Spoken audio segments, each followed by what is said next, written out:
باسيرو العنيد اللي هيودينا في داهية. انك تلعب بثلاث مدافعين حلوة لما تكون بتلعب مثلا ضد الاهلي وعندهم امكانيات تفوقك هجوميا، فانت مش عايز يخش فيك اجوان، مقبول. انك تلعب فرقة بره ارضك مثلا، مقبول.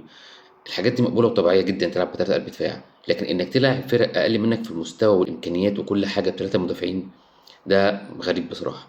انك تلعب برضه بنفس الخطة وتتعادل في اخر لحظه، غريب.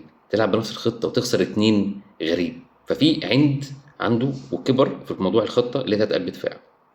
طيب لو كملت على كده بسيرو، احنا يعني كده كده هنخرج من كاس الرابطه بالاسلوب بتاعك، وداخلين على ماتش سيراميكا وفي الكاس. فانت الاسلوب بتاعك ده ما يمشيش معانا. يعني الاسلوب بتاعك ده، احنا امكانياتنا دلوقتي والسكواد بتاعنا قليل وكل حاجه، بس مش راكبه. ما انت كده كده الموضوع مش راكب، يعني التلاته مش راكبه علينا خالص. فانت استمرارك على التلاته قلب الدفاع دي هيخسرنا بطولات، وهيخسرنا ان انت تبقى مش موجود معانا الحمد لله الموسم الجاي. يعني انت اخرك كده لو الدنيا مش فضلت ماشيه كده، انت ممكن بعد الكاس تلاقي نفسك اتقلبت. فيعني احنا عايزين الدنيا تمشي معانا والدنيا تبقى زي الفل، فيعني اعدل الطريقه الاربعه، 4-3-3، 4-2-3-1 اللي انت عايزه اعمله، بس كفايه اتنين قلب دفاع.